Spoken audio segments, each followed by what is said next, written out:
ninguén como a min para falar de soños. Levo máis de 2 décadas a coleccionar para vos os mellores soños do universo. Eses que saen en serie na xava pantalla, todos os días convertidos en debuxos animados. Pero no Xamarín non todo vai ser gozar en galego de fantásticos debus. Non esquezades que hai moitos séculos viven na escrita todos os soños dos homes. E só agardan por vos aí, ben agochados nos libros.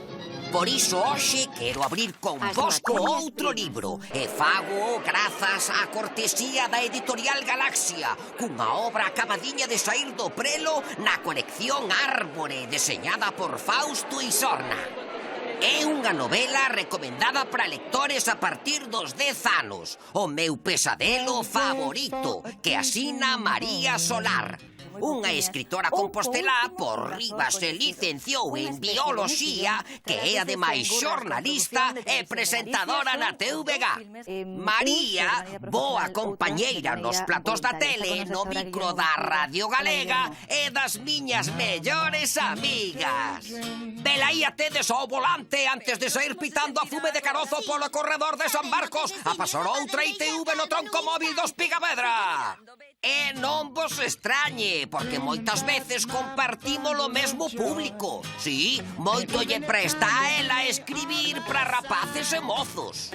Non hai moito nos dera contado a verdadeira historia da mosca da tele e volve con o meu pesadelo favorito. María Solar abre a eito un divertido caixón de sorpresas nestas páxinas fantásticas ilustradas por María Lires. Esta estupenda obriña mereceu o premio Lazarillo 2014, o meirande galardón da literatura infantil xuvenil do país e parte do estranxeiro. No libro todo comeza cando Manuel, prota da novela, se pon malo da tripa e o pai chama polo veterinario, pois non hai médico ningún na illa.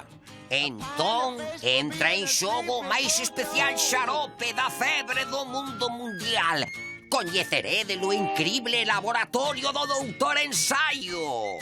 E mailobar das mentiras. E farede lo mellor caldo coas boas personaxes dun pesadelo feliz.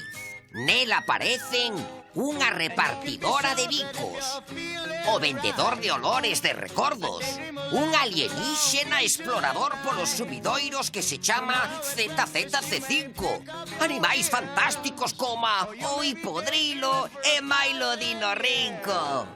É unha tal Alicia que sae das paredes como se o fixese dun país das maravillas. E non vos digo máis nada. Prefiro que fagades cos vosos ollos a febril viaxe polo mundo dos soños e dos soños dentro de soños que lle acontece ao bo de Manuel. Así que, de novo, parabéns a María polo importante premio Lazarillo 2014. Aínda que para min o mellor premio é que vos poidades ler o seu libro de balde na casa. E para iso, só habedes participar na nosa pregunta quincenal Afíliate. Así, entraredes no sorteo dun exemplar da novela de María Solar, O meu pesadelo favorito. Todos tamén a ler con Xamarín.